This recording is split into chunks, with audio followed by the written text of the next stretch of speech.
Bonjour à tous et bienvenue sur SLK News. Je sais que ça faisait longtemps que j'ai pas fait d'interview, que vous m'avez pas vu, mais je suis de retour avec une série d'interviews. Et pour commencer, je suis avec Jennifer. Comment ça va, Jennifer? Ça va super bien. Alors, Jennifer Boundani, elle a créé le club de lecture qui s'appelle du coup Jenny Dani Book Club. Et elle va nous en dire un peu plus. Déjà, pour la première question, comment est né ce concept? Alors, ce concept est né avec une amie en 2019. Donc, c'est après un déclic où on voulait se mettre à la lecture, mais on voulait se mettre à la lecture avec plusieurs personnes. Donc, on a décidé en fait de faire un club de lecture. Bon, il s'appelait pas comme ça avant, il s'appelait le Eifer Club, donc c'était la contraction de nos deux prénoms. Et ce qu'on voulait, c'est qu'on voulait redonner le goût de la lecture. Donc, avoir un livre en commun et pouvoir en discuter durant des réunions, des temps, devant à boire, à manger, etc. Donc, une ambiance un peu conviviale, dans un endroit cosy et chic. Et tout ça, en fait, pour redonner le goût à la lecture. Et c'est en 2022 maintenant que j'ai rebaptisé Jenny Dani Book Club parce que tout simplement je suis en train d'aider les personnes en fait à pouvoir reprendre la lecture avec mon compte personnel qui s'appelle Jenny Dani. Donc je voulais lier les deux pour que les personnes ne soient pas éparpillées. Voilà. Dans ta présentation, j'ai oublié de dire autre chose parce que tu n'es pas que fondatrice du Jenny Dani Book Club, tu fais aussi autre chose. Est-ce que tu peux nous en dire un peu plus? C'est-à-dire déjà, je sais que tu as partagé sur ta chaîne YouTube le voyage au Congo, un autre sujet qui s'appelait, je pense, de la ZEP à la Sorbonne. Est-ce que tu peux vraiment te présenter de façon globale? De façon globale, qui es-tu? Donc moi, je suis Jennifer et j'ai 27 ans, j'aime bien dire mon âge, hein. Voilà, comme ça, voilà.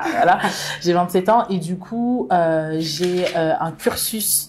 Je suis géographe, master de géographie et en fait je fais de la gestion de projets de développement durable dans les pays du Sud et je suis spécialisée en Afrique et j'ai un amour très prononcé pour le Congo et du coup d'où le vlog. Ouais voilà c'est ça, d'où le vlog du coup sur le Congo. En fait j'étais en train de faire mon mémoire et je suis partie au Congo pour terminer mon mémoire et c'était autour des femmes maraîchères etc. Et pourquoi j'ai sorti du coup de la ZEP à la Sorbonne? Tout simplement parce que je viens des quartiers un peu défavorisés, voilà, la banlieue, etc. Dans l'imaginaire commun, c'est quelque chose où il y a la pauvreté, où voilà, c'est impossible de vivre de ses rêves. Et du coup, être à la Sorbonne, c'était quelque chose d'impossible en fait pour moi. Et du coup, je voulais juste encourager les personnes à sauter le pas. Et je me suis dit, s'il y a quelqu'un comme moi qui s'identifie à ce que j'ai fait et qui se dit que c'est possible d'aller à la Sorbonne, elle peut aller à la Sorbonne. Donc ça, c'est ma partie, voilà, un peu universitaire, etc. Et du coup, en parallèle, j'ai cette passion pour la lecture. Et j'étais après un déclic. Et le déclic, c'était la fameuse phrase lorsque vous voulez cacher la vérité à un noir, mettez-le dans un livre. Et là, je me suis dit non, il faut nager à contre-courant et faire des choses différemment. Et c'est après ça que je me suis dit que avec ma communauté, on va commencer à lire. Et du coup, après la communauté, c'est bien évidemment élargi. Je parle pas que simplement à la communauté noire, mais voilà, c'est une communauté que j'affectionne énormément parce que d'autant plus que je le suis. Mais voilà, c'est le déclic qui a fait en sorte que je puisse vraiment me concentrer sur la lecture et partager avec un grand nombre. Et je suis du coup là actuellement, rien à voir avec de la géographie, mais consultante en réseaux sociaux. Donc voilà, je me définis comme quelqu'un de très polyvalente en fait. Polyvalente et je fais les choses en fait en fonction du timing que j'ai parce qu'on a que 24 heures. Mais j'aime bien en fait déployer tous les dons que j'ai, les déployer et les fructifier en fait et faire bénéficier en fait un plus grand nombre. En ce qui concerne du coup le côté géographe, attends, je vais repartir sur la lecture, mais ça m'intéresse. Ouais. Ça correspond clairement à quoi du coup? Qu'est-ce que tu as fait du coup quand tu es partie au Congo dans le cadre de ton mémoire, c'est ça? Qu'est-ce que tu as dû faire, mettre en place du coup avec ces femmes maraîchères? Ok, donc en fait la géographie, déjà je vais définir un peu ce que c'est la géographie parce que ce n'est pas que des cartes ou dire la météo. En fait en géographie on va parler des enjeux sociaux, on va parler des enjeux environnementaux, etc. Donc ce que j'ai fait en fait, il fallait faire un mémoire sur un pays du Sud et je voulais partir partout sauf au Congo. Bizarre, vraiment bizarre parce que je me suis dit mais le Congo j'ai déjà vu etc. J'ai plus rien à revoir alors que je suis partie une seule fois donc il faut éviter. Exactement. Mais dans ma tête j'ai vu Kinshasa, c'était bon, j'ai plus besoin de faire que ce soit. Je voulais en fait découvrir autre chose parce que je voulais vraiment m'intéresser à l'Afrique dans sa globalité. Mais je me suis dit non, le Congo quand même, je suis d'origine congolaise, donc on va aller au Congo. Et je suis partie au Congo, franchement j'étais un peu désespérée parce que fallait terminer le mémoire en 2 mois, un truc comme ça. Je suis partie toute seule, du coup. Ah non, je suis pas partie toute seule quand même. Sinon ma tutrice, voilà. Je suis pas partie toute seule. Je suis partie avec ma tutrice en fait, qui est une association qui s'appelle Cris des mères. Et du coup, le but de cette association-là, c'est d'aider les jeunes femmes, d'aider les mères, etc. Et du coup, je me suis dit qu'on va parler de la problématique autour de la femme congolaise, de la mère congolaise, comment elle fait pour s'en sortir, qu'est-ce qu'elle fait pour pouvoir nourrir ses enfants, etc. Et je me suis comme ça, j'ai eu un déclic. Je me suis dit nourrir les enfants. Se nourrir, on se nourrit où? À Kinshasa. Oui, il y a des supermarchés, mais ces supermarchés sont fréquentés du coup par des personnes qui ont un budget un peu plus conséquent. La plupart des personnes vont au marché. Donc je me suis dit que je vais m'intéresser au marché, je vais m'intéresser à tout ça. Et je suis partie avec vraiment des préjugés quand même. Je me suis dit ok, on va y aller, etc. On va filmer et tout. Et j'ai été agréablement surprise. Ces femmes-là m'ont donné une leçon de vie que jamais en fait je vais oublier, parce que ce sont des personnes qui se battent au quotidien pour pouvoir nourrir des personnes, pour pouvoir nourrir leurs enfants, la famille au complet, etc.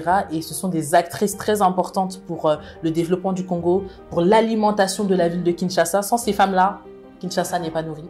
J'ai eu le même ressenti en 2015. C'était vraiment ces femmes, elles m'ont marqué. Exactement. Sans avoir vraiment vécu ton expérience et tout, mais je me retrouve dans tes propos. Exactement. Et tu les vois dans la rue, tu les vois vendre du pain, tu les vois faire la cuisine, etc. et vendre, ce qu'ils appellent maléwa, etc. Vendre à des personnes, etc. Ce sont des femmes qui se battent en fait au quotidien, et ça a tout de suite changé ma vision et de la femme congolaise et du Congo en général.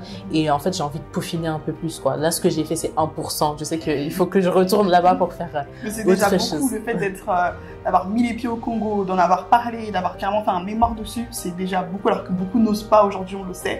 Beaucoup ont peur, ont beaucoup de préjugés. Nous, on avait des préjugés. Moi aussi, j'avais des préjugés quand j'y suis allée en 2015. Mais ça m'a pas empêché, au contraire, d'y aller et de confronter ces préjugés-là. Parce que les préjugés sont pas là pour qu'on puisse rester dessus, le Congo est ceci, le Congo est cela. Non, il faut vraiment pouvoir aller sur place, comme tu l'as fait, comme on l'a fait. Et c'est vrai qu'on est tout le temps agréablement surpris. Moi, j'étais là, waouh, moi, j'ai mis les pieds là-bas, je me dis non, moi, je vais habiter ici. Coup de cœur, c'est mon coup de cœur et ça l'est jusqu'aujourd'hui. Donc, pour continuer sur la lecture, tout à l'heure, tu as dit que tu souhaitais donner envie aux personnes de lire. Quelle est ta méthode? Je sais que tu procèdes également par des challenges. Un livre une fois par mois. Une fois par mois, c'est ça. Quelle est ta méthode? Alors, ma méthode, c'était vraiment pour réconcilier, en fait, les personnes, avec la lecture. Je leur ai tout simplement dit, lisez des thématiques que vous aimez. Parce que c'est ce que j'ai fait. En fait, la méthode que j'ai appliquée, avec moi-même. C'est la méthode que tu donnes. Voilà, c'est la méthode que je vais donner à d'autres personnes. Et j'ai commencé à lire des livres avec des thématiques que j'aimais, du coup, le Congo. Désolée, on revient encore au Congo. Et également des personnalités qui m'inspirent. Par exemple, Oprah Winfrey, Barack Obama, Michelle Obama, etc. Donc, je vais plus aller dans la biographie, dans les biographies de personnes à succès. C'est ce qui va m'inspirer, c'est ce qui va m'aider à lire davantage. Ici, il y a une histoire en parallèle avec le Congo. C'est ce qui va m'inciter à lire encore un peu plus. Mais maintenant, je suis un peu plus mature, on va dire, dans la lecture, donc je peux lire un peu plus de choses. Mais ce que je dis aux personnes, premièrement, c'est de lire une thématique que vous aimez, parce que vous allez avoir la facilité en fait de terminer le livre. Ensuite, il y a également les challenges avec une fois par mois avec la communauté que j'appelle la BAN. En fait, c'est la brigade anti-neuneux. Ça a l'air un peu pourquoi neuneux? Anti-neuneux. En fait, c'était un jeu. En fait, neuneux anti-bête, quoi. Ah, d'accord. Parce que en fait, j'avais un ami à moi, à chaque fois qu'on faisait un truc, il nous poussait tout le temps vers l'excellence. Et à chaue fois, il nous disait, mais vous êtes pas des neuneux, quoi. Vous êtes pas des neuneux, mais vous pouvez le faire, etc. Et à un moment donné, je me suis dit, neuneux, ok, on va essayer de l'accrocher, voilà, l'accrocher du coup à quelque chose. Et je voulais, en fait, mon but, moi, c'est de bâtir une armée de lecteurs. Donc, il fallait, en fait, s'identifier à quelque chose, s'identifier à une armée, à une brigade ou des choses comme ça. Donc, je me suis dit, il faut que je donne un nom à la communauté. Comme ça, on me dit, je suis la BAN, tu es la BAN, moi aussi, je suis la BAN. Et par exemple, s'il y a des gens qui vont venir me voir et me dire, oui, alors moi, j'ai essayé d'intégrer la BAN et tout ça, mais je dis, mais il n'y a pas une question d'intégration, mais si dans ta tête, déjà, tu dis qu'il y a une équipe, il y a des personnes qui veulent en fait aller plus loin dans la lecture, veulent lire, veulent acquérir de la connaissance à travers la lecture, bah c'est la BAN, quoi. Voilà. C'est cette brigade, c'est cette communauté-là où ensemble, en fait, on va aller plus loin. D'accord.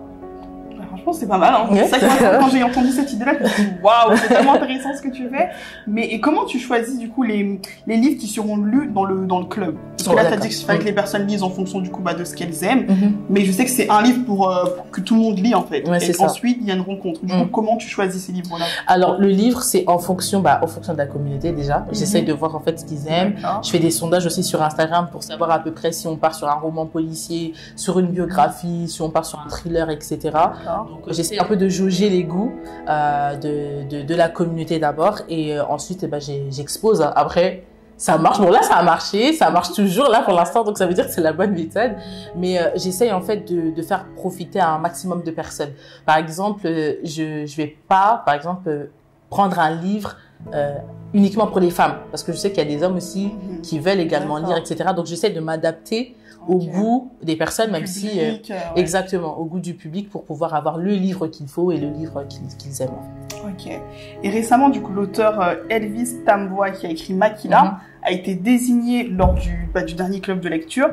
Et j'ai lu un peu du coup le résumé. Et merci d'ailleurs de m'avoir amené le livre. Oh non, j'ai parlé. Du coup, Makila qui retrace le parcours d'un enfant soldat, qui toi là, âgé de 11 ans, et qui doit survivre dans un pays meurtri donc par la guerre, par l'instabilité et par le pillage des matières premières. Toi qui as lu le livre, qu'est-ce que tu en as pensé? Sans spoiler. Sans spoiler, parce qu'il ne faut pas spoiler pour que les personnes puissent le lire. Mais c'est un livre extraordinaire. Vraiment extraordinaire parce que on rentre dans un peu ce qui se passe en fait au Congo, à l'est du Congo, dans l'actualité. Ce qui est en train réellement de se passer. Parce que parfois, on a une image de ce qui se passe, mais on ne sait pas vraiment ce qui se passe. Et en fait, dans ce livre-là, tout est décrit. L'étape de l'enrôlement. Comment il va sévir, en fait, faire des sévices à la population, les histoires de viol, etc., qui sont vraiment réelles et ancrées. Il y a même des descriptions par rapport à ça pour faire comprendre au lecteur que c'est réel, c'est pas quelque chose d'imaginaire. Ce ne sont pas simplement des chiffres statistiques qu'on est en train de mettre où on dit à Beni, il y a 15 morts. Au Kivu, il y a 15 000 morts, etc. On s'imagine pas trop comment ils sont morts, en fait. Et dans ce livre-là, on a en fait la description de ce qui se passe au Kivu, comment il y a l'horreur en fait dans cette zone-là, et également on a en fait cette frustration dans le livre parce qu'on se dit mais quand est-ce qu'en fait ça va se finir? On est en fait dans un recommencement, dans un cercle vicieux. Il y a un enfant qui se fait enlever à ses parents. Il devient enfant soldat. Il va faire enlever à d'autres parents des enfants. Du coup, on est dans un cercle d'horreur. Mais c'est un livre qui m'a beaucoup touchée parce que ça nous permet également de comprendre qu'il y a quelque chose à faire là-bas, en fait. Il y a quelque chose à changer. Il y a un changement. Je vais pas spoiler la fin parce que voilà, ça ne sert à rien. Comme ça, vous allez voir. Mais ça donne aussi le lire, hein, exactement. Mais ça redonne de l'espoir malgré les ténèbres qu'environnent en fait cette zone-là. Il y a de l'espoir, il y a quelque chose à faire. Et je pense que pour les personnes qui souhaitent en découvrir un peu plus sur cette zone, savoir comment ça se passe, enfin, vous pouvez vous documenter avec plusieurs livres. Par exemple, il y a le livre du docteur Denis Mukwege qui en parle, mais de manière extraordinaire.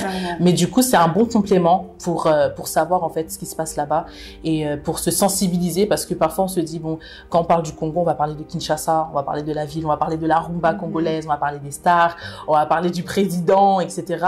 Mais on va oublier en fait cette zone-là, on va se déconnecter même de cette zone-là en se disant c'est tellement loin que ça ne me concerne plus, mais ça concerne tout le monde parce que ça concerne le peuple congolais parce que ça fait partie du Congo. Et ça dépasse même en fait le Congo. Exactement, en fait. Ça concerne vraiment l'humanité.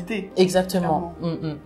Et pour revenir à ce que tu disais, le fait de donner un sens à ces, entre guillemets, ces échantillons de mort, dans une vidéo qu'Elvis a postée, j'ai retenu quelque chose qui disait que sur Instagram, il disait qu'il voulait également donner un sens et pour que ces morts-là ne soient pas oubliées. Exactement. Pour que ces morts, en fait, on puisse, je vais reprendre un peu, je vais paraphraser, qu'on puisse en fait les désigner. Parce que c'est vrai que parfois, on pense, en fait, on entend, oui, comme tu l'as dit, hein, c'est une liste en fait, c'est une liste et qu'on entend.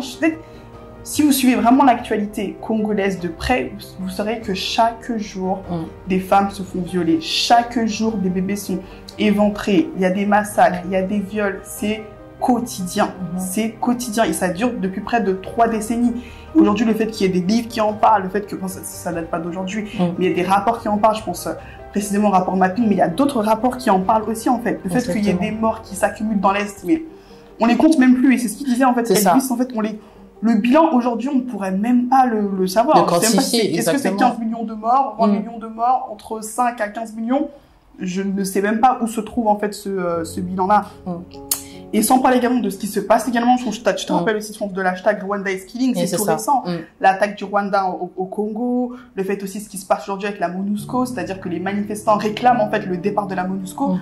Et ils protestent en fait contre le fait qu'il y a une inefficacité de la protection des civils, mais aussi en fait quand est-ce que cette guerre en fait va se terminer, c'est-à-dire qu'ils profitent donc comme on sait aux pays voisins, également multinationales, parce que c'est grâce au Congo qu'on a nos téléphones, nos matières, tous les appareils électroniques, c'est grâce au Congo. Donc il y a vraiment en fait ce cri d'alarme, je pense, par le biais de ce livre aussi, Makila. Et est-ce que pour toi, la jeunesse congolaise se mobilise assez pour dénoncer cela? Je pense qu'il y a quand même un réveil. Après, quand on parle de jeunesse congolaise, je sais qu'il y a des Congolais qui aiment bien différencier les Congolais de souche et Congolais de la diaspora. Mais moi, pour moi, je suis congolaise. Même si je suis née en France, je suis congolaise. Donc voilà. Mais je pense qu'il y a un réveil qui est en train de s'opérer. Parce que c'est vrai qu'il y a quelques années, par exemple, il y a 2 ans, 3 ans auparavant, on en parlait moins. Après, peut-être c'est parce que c'était pas assez au cœur de l'actualité, comme par exemple Rwanda is killing, qui est au cœur de l'actualité, etc., où on est beaucoup informé. Mais je pense qu'il y a un réveil de Congolais, que ce soit Congolais de souche, Congolais, même de la diaspora, où on peut se concentrer sur notre pays, en fait, en se disant que on reste français, etc. Ben non, pas du tout. On a, en fait, ce besoin, en fait, de voir le Congo, redorer l'image du Congo, parce que ça suffit, par exemple. Quand je vois, par exemple, les autres pays qui sont en train de prospérer, que ce soit le Nigeria, l'Afrique du Sud, etc., et un grand pays comme le Congo, qui est au centre de l'Afrique, qui ne prospère moins, moi, personnellement, ça me dérange. Et c'est vrai que de plus en plus, je trouve que les jeunes sont en train de poser des actions, rien qu'en s'y intéressant, etc. Par exemple, avec ce que toi tu fais sur SLK News, etc., d'être enseigné, informé, s'informer sur ce qui se passe. Je pense que ça veut dire qu'il y a quand même ce besoin-là de pouvoir comprendre la situation pour agir. C'est vrai que pour l'instant, c'est pas assez. Pour l'instant, on est encore à la genèse, etc. Mais en fait, moi, j'ai vraiment de l'espoir sur ce qui est en train de se passer parce que on a cette envie-là d'agir en fait pour le pays, d'agir et de redorer le pays. C'est vrai, clairement. Donc on a bientôt terminé l'interview. Est-ce que tu peux me dire quel sera le prochain livre du club? Alors le prochain livre du club, oui, c'est déjà su et de toute façon c'est pas grave, je vais le dire, je vais spoiler là. En fait, le prochain livre du club, c'est un livre qui a été écrit par une femme qui s'appelle Marie-France Bokassa. Donc quand je vais dire Bokassa, ça va peut-être parler à des personnes. Et du coup, Bokassa, c'était le président de la Centrafrique. Il a même été empereur, intronisé, etc. Donc c'était quelque chose de très colossal et gravé dans l'histoire de la Centrafrique. Et du coup, c'est la fille de ce président. Et alors, juste en train d'expliquer en fait comment elle a vécu avec son père, comment elle est partie en France vivre avec son père. Et du coup, c'était sa chute en fait, c'était la chute de Bokassa et elle retrace l'histoire en fait dans le livre. Je ne l'ai pas commencé, mais ça promet. On dirait hein. Ouais, mais en fait c'est ce que j'ai vu un peu, j'ai vu la biographie, j'ai vu etc. tout ça, j'ai vu le résumé et il y avait aussi des interviews en fait qu'elle avait faites. Mais je pense que ça va être un livre très poignant parce que c'est vrai que on l'appelait dictateur, avoir en fait ce point de vue là familial. Comment un dictateur est dans sa famille, etc. Je trouve que c'est super intéressant. Donc là, on va parler des dictateurs. Mais tu choisis bien tes livres, hein? Ouais, j'ai choisi là, c'est la thématique, là, c'est les dictateurs. Donc on va parler des dictateurs et on va parler du coup avec elle, du coup, de son père, de son vécu. Et ça va être touchant. Donc si jamais vous voulez venir. Et est-ce que cette fois, du coup, mais elle est encore vivante, sa fille? Oui. D'accord. Et du coup, est-ce que tu vas aussi chercher à l'inviter ou pas forcément? Ou est-ce qu'elle est en Centrafrique? Est-ce que tu as aussi... Elle est là. Elle sera là, en fait, parce que le club, le but du club de lecture, il y a la vision qui a un peu changé, un tout petit peu, c'est qu'on va rencontrer les auteurs. C'est ça. À chaque fois, il y aura l'auteur du livre qui sera là avec nous pour pouvoir, en fait, parler, pour pouvoir évoquer. Parce que certainement, nous, on a des idées. C'est ça. Des fois, on se dit, mais en fait, l'auteur a voulu penser comme ça, mais pas du tout, on n'est pas du tout là. Il faut la vision de l'auteur. Et il faut la vision de l'auteur. Et je trouve que c'est un moment de partage, en fait, de partage avec l'auteur, d'en savoir plus. Et il y a des secrets. Il y a des secrets que l'auteur va pouvoir nous dire sur la rédaction du livre ou des choses qui n'ont pas été écrites. et qui va pouvoir voilà, nous le dire comme ça de franchir, parce qu'on est dans une ambiance un peu intimiste, conviviale, familiale, comme à la maison. Donc là, le but, c'est vraiment de rencontrer, aller à la rencontre des auteurs et de pouvoir leur poser des questions diverses et variées. Et quelles sont les modalités, du coup, pour s'inscrire au club de lecture? Alors, pour s'inscrire au club de lecture, c'est très simple. Il y a une affiche à chaque fois qui sort le premier du mois ou des choses comme ça, les 5 premiers jours du mois. Et du coup, vous avez toutes les informations pour pouvoir après prendre votre billet. C'est souvent sur Eventbrite. Et ensuite, vous vous procurez le livre, vous venez avec le livre et on en discute et on partage. Est-ce que les futurs lecteurs, les lecteurs ont un temps imparti pour le... Oui, il y a un mois quand même. 30 jours, c'est quand même... Peu importe l'épaisseur du livre. Ouais, si les 1000 pages, c'est leur problème. Mais en fait, j'essaye de faire en sorte que ça fasse pas 1000 pages, sinon ça décourage plus d'un. Par exemple, parfois, certains livres... il y a beaucoup de pages. Par exemple, Devenir de Michelle Obama, Barack Obama. Mais je pense que le livre du docteur, La force des femmes. Oui, c'était 400. Quand 400 pages. Mais je trouve qu'il se lit très facilement. Il se lit vraiment rapidement. Même s'il y a des pages qui sont très très dures, avec les témoignages des survivantes, mais il se lit presque. C'est vrai que quand c'est de la biographie, c'est ça, c'est rapide, donc faut pas avoir peur des pages. Mais le jour où on va inviter Michelle Obama, là, il faudrait être un peu plus réactive. Et depuis que tu as lancé du coup cette initiative, il y a eu combien de sessions à peu près? Là, pour l'instant, on est à 5 sessions. Et avec le nom JDBC, du coup, Jenny Dani Book Club, la première, c'était avec Makila, du coup, d'Elvis Tabois, Pwele. Mais le but, là, c'est chaque mois, on a une rencontre avec un auteur et avec un livre en particulier. Donc là, le but, c'est vraiment, on se réunit avec régulièrement pour pouvoir en fait avoir cette passion, donner cette passion pour la lecture et ce goût pour la lecture. Et qu'est-ce qui te rend le plus fier dans ces sessions de lecture? Parce que je sais pas, est-ce qu'il y a un suivi des personnes au début qui ont commencé avec toi, qui disaient peut-être qu'ils se disent non, je vais jamais y arriver, et finalement aujourd'hui ils dévorent des livres, ou est-ce que comment ça se passe en fait? Qu'est-ce qui te rend le plus fier dans cette initiative? Parce que c'est fort quand même de réussir à donner aux gens le goût de la lecture. Ouais, parce que c'est pas facile franchement. C'est pas facile parce qu'il y a plusieurs personnes qui ont des excuses à chaque fois. Donc tu es obligé d'aller au-delà des excuses et de leur apporter une solution en disant que c'est possible. Mais voilà, ce qui me rend le plus fier, c'est ce que tu viens de dire en fait. C'est des personnes qui se disaient mais en fait c'est impossible pour moi de pouvoir terminer un livre.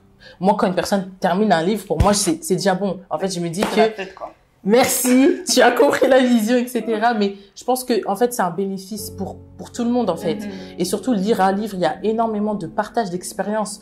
Un livre comme le docteur Mukwege, La force des femmes, mais c'est un livre qui t'enrichit, et qui te fait voir les choses différemment. En fait, chaque livre, il y a un esprit dans un livre, en fait, qui te fait voir le monde différemment, ouvrir les horizons, etc. Et moi, ce qui me rend le plus fier, c'est quand une personne me dit, Jennifer, j'ai terminé un livre. Et là, je me dis, ok, on peut passer au livre suivant.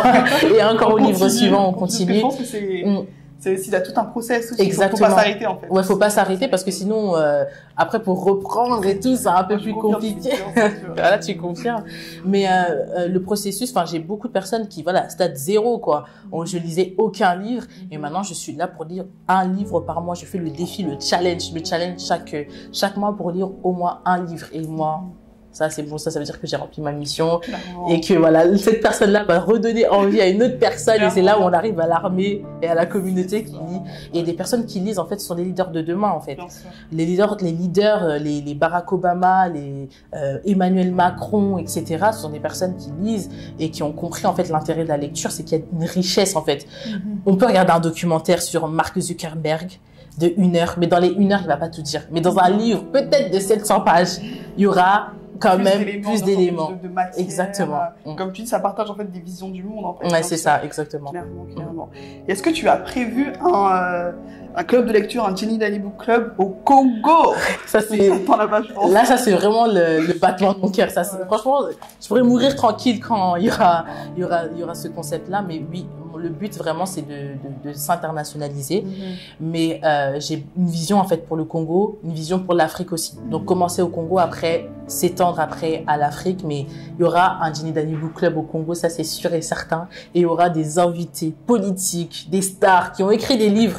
On va les interviewer. On va aller poser des questions en rapport avec leurs livres, etc. Mais c'est ça le but, en fait. Vraiment mon but, mon goal. Quand je me réveille le matin, je me dis objectif Congo. Donc là, c'est juste les prémices. On est en train de préparer, de grandir, accroître la communauté. Mais le but, c'est de poser les pieds à Kinshasa, mais pas qu'à Kinshasa parce que Kinshasa c'est pas le Congo, au Congo, au Katanga, partout. Exactement, à Bujumbura. Exactement. Partout. Exactement. Et peut-être une question dernière, bon, une avant-dernière question. Quel est ton livre préféré? C'est vrai que c'est peut-être une question qu'on te pose souvent. Ouais. T'en as peut-être déjà un peu parlé, tu m'avais peut-être. Ouais, est-ce que c'est le même? Ça a changé maintenant. Ça a changé. Il y a eu un revirement de situation. Okay. Mais le premier livre que j'ai vraiment aimé, c'est Dans la peau d'un chef de gang de Sudhir Venkatesh. Ça, c'est le livre qui m'a... Voilà, ça c'était celui-là, mais ça a changé maintenant. Mais du coup, c'est La force des femmes du docteur Denis Mukwege. Et toujours... Je comprends pourquoi. Voilà, c'est ça. Donc, il y a eu un revirement de situation, comme je viens de le dire précédemment. Parce que, pourquoi ces deux livres-là? Parce que ce sont des livres où on explore en fait la réalité. Sudhir Venkatesh, c'est un chercheur qui est un peu reporter, un peu comme toi, journaliste, etc., qui a voulu en savoir plus sur les gangs à Chicago, etc. Il était complètement en immersion et il était ami avec le chef de gang. C'est ce qu'il faut pour avoir Exactement. Vraiment le point de vue, je pense, le plus Et ça m'a choqué. Et j'ai beaucoup aimé son audace, en fait, d'aller au bout de son idée, alors que tout le monde lui disait, mais c'est pas possible. Aux États-Unis, à Chicago. Et tout le monde lui disait, c'était pas possible. En plus, c'est un Indien. Donc, un Indien dans un chef de gang de noirs. C'était vraiment pas possible. Et il a découvert l'économie souterraine comme ça. Toute l'économie, en fait, tout a été livré parce qu'il s'est juste intégré, en fait, à cette population-là. Et c'est vraiment merveilleux. Donc, si jamais vous voulez lire ce livre, il faut vraiment le lire. Et La force des femmes, parce que, on l'a déjà dit, on le dit encore et on le répète encore, c'est que ce qui se passe au Congo, c'est quelque chose qui doit vraiment être international. En fait, les gens doivent savoir ce qui se passe parce que on parle de millions de morts. Tu disais tout à l'heure 6 millions, 15 millions de morts et c'est sous silence. On a l'impression que personne ne fait rien. Et je trouve avoir l'expérience du docteur Denis Mukwege qui a tout vu, en fait, qui est là au cœur de l'action et qui agit aussi. Il est pas simplement là pour relater ce qu'il est en train de voir, mais il est là également pour dire qu'il faut agir pour faire quelque chose. Et dans les deux cas, il y a toujours une action. Par exemple, pour Sudhir Venkatesh, il y a eu une action de parler de la population noire, pauvre, etc., avec les gangs. Et ici, avec le docteur Denis Mukwege, il y a une action. Il faut, faire quelque chose pour ces femmes, pour ces hommes, ces enfants qui sont en train de périr dans l'est du pays. Donc, il y a toujours cette humanité, en fait. J'aime bien tout ce qui a attrait à l'humanité, au social. Et pour moi, ces deux livres, c'est vraiment le must. Il faut vraiment le lire une fois, quoi, pour se faire une idée. J'ai lu le deuxième du docteur Mukwege, Prix Nobel de la paix, mais j'ai pas lu le premier, mais ça m'intéresse. Le premier, c'est, mais surtout, journaliste, reporter et tout, mais. Je pense que ça m'aiderait même me donnerait encore plus peut-être de techniques où j'apprendrais beaucoup de choses. Exactement. D'accord, donc je compte le lire aussi. Et est-ce que tu as un conseil du coup à donner pour ceux qui n'aiment pas lire, pour ceux qui manquent de temps pour lire? Alors, le conseil que je peux donner, c'est de diviser du coup le temps. On a 24 heures. Commencer avec 5 minutes, 10 minutes, 15 minutes, après augmenter comme ça, parce que c'est vrai, des fois on se dit on court après le temps. Mais si tu disposes 5 minutes de ton temps pour lire, ça fait toute la différence. Mieux vaut lire 5 minutes, 10 minutes que ne pas lire. Et également, favoriser les temps d'attente. Par exemple, on a chez le médecin, en attendant le médecin, on peut commencer à lire. Dans les transports, pour aller au travail, pour aller à l'université, à la fac, etc., on peut lire. Avant de dormir, moi c'est ce que je préfère avant de dormir. 5 minutes avant de dormir, je me dis, j'ai 5 pages. Il faut que je fasse les 5 pages. J'ai 10 pages. Bon, là, on a grandi un peu, donc on a plus de pages. Mais il faut commencer petit à petit. Il faut pas se mettre à se dire que on va terminer Devenir de Michelle Obama en 2 jours. C'est pas possible. Sinon, ça va vous décourager et vous allez plus avoir envie. Le but, c'est de faire ce moment de lecture, en fait, un moment plaisant, agréable. Je vais lire, je vais me ressourcer, je vais acquérir de la connaissance. Donc, voilà le conseil que je peux donner. Alors, Jennifer, est-ce que tu as un site internet? J'ai un site internet qui est en construction parce que autour des livres, je vais faire plusieurs choses. Et du coup, il y a le club de lecture, mais il y a également en fait une idée qui a germé là pendant des temps de réflexion, c'est les box de livres, vendre des box de livres. Je choisis pour vous en fait le livre qui est adapté en fait selon vos goûts et je vous livre en fait ça chez vous. Vous avez rien à faire. Je fais tout et justement vous avez ces livres-là qui sont chez vous. Et à l'intérieur des box, il y a également en fait cette partie que je veux en fait, c'est que je veux rendre la lecture agréable. Donc à l'intérieur des box, vous avez des surprises, vous avez des sachets de thé, vous avez des bonbons, vous avez des plaids, vous avez des tasses, etc. Et on promouvoit les petites et moyennes entreprises du coup, parce que si jamais vous aimez le thé, vous allez l'acheter en grande quantité. Donc voilà un peu l'idée de la box de livres. Et ce sera prévu pour quand et quelle est la spécificité de cette box-là? Alors, ça sera prévu pour septembre 2023, vraiment effectif du coup jusqu'à la fin. Et du coup, il y aura une édition limitée. C'est en décembre 2022 pour Noël. Si jamais vous voulez offrir à votre famille des livres, on pourra le faire pour vous. Et la spécificité, c'est que cette idée-là a germé lors en fait d'une formation que j'ai faite. C'est la formation de l'entrepreneuriat biblique donnée par Nehemiah E-Community. Et du coup, c'est tout simplement entreprendre avec les valeurs de Dieu. Entreprendre en servant avec amour le client. Entreprendre en ne trichant pas. Voilà, on va pas tricher dans les chiffres, etc. En montrant en fait le caractère de Christ, en étant patient avec le client et en donnant le meilleur de nous-mêmes en fait pour faire une entreprise prospère et à l'image en fait de notre identité en Christ en gros. Et du coup, je participe à un concours. Là, c'est la dernière étape. C'est le concours international qui aura lieu le vendredi 19 août. Et du coup, j'aurai la possibilité de gagner en fait 10 000 € pour commencer ce projet et pour que vous puissiez en profiter au maximum. Donc le but vraiment c'est de respecter les délais et que en septembre 2023 je sois chez vous avec les box. Et en fait le business s'appelle la Ban Box du coup en référence avec la communauté la Ban que j'aime beaucoup. Et non, je sais qu'il y a également un proverbe qui soutient cette vision-là. Quel est-il? Le proverbe, c'est Proverbe 4.7, c'est acquiert la sagesse et avec tout ce que tu possèdes, acquiert l'intelligence. Et c'est un verset qui m'est venu lorsque j'ai commencé à reprendre la lecture. Et c'est sur ça que je me base en fait. À chaque fois, la vision du truc, c'est ça. C'est acquérir la connaissance, les expériences, même les erreurs pour éviter de les faire à travers les livres. Et ce proverbe-là, il va m'accompagner, je crois, jusqu'à la fin de ma vie, quoi. Donc voilà un peu la vision. C'est vrai que surtout que les proverbes de la vie, tu les lis, tu t'arrêtes pas. Ouais, c'est ça, exactement. Et attends, j'avais une dernière question qui m'échappe. Non, c'est en rapport avec ça. Ah oui, ce que je voulais dire, c'est que comment les gens font pour te soutenir, du coup, pour le concours? Ah, pour le concours, du coup, je vais le diffuser un peu partout sur mes réseaux sociaux. Et il y aura un lien Zoom avec la compétition. Du coup, les horaires de la compétition, vous aurez juste à cliquer sur le lien Zoom et à voter au moment opportun. Quelle date? C'est le vendredi 19 août. Donc on compte sur vous pour voter pour Jennifer. Le choix du public. Elle nous fait surkiffer avec ses livres, avec ses idées, cette idée ingénieuse de box. Donc vraiment que Dieu t'accorde cette réussite. Yes. On compte sur toi. Donc merci à tous d'avoir suivi cette interview. Merci vraiment pour votre présence. Je compte sur vous pour partager, pour vous abonner donc aux deux comptes, au compte de Jennifer, à la soutenir également. On compte sur vous si vous souhaitez un jour du coup participer au club de lecture. Vous savez, vous avez toutes les informations. Suivez-nous également pour les autres interviews qui arrivent très prochainement. Suivez-nous donc plusieurs entrepreneurs, des artistes, des créateurs, peu importe, mais des personnes encore une fois engagées, inspirantes, qui je suis sûre vont vous apprendre quelque chose. Donc suivez-nous sur SFK News et abonnez-vous. Merci à tous.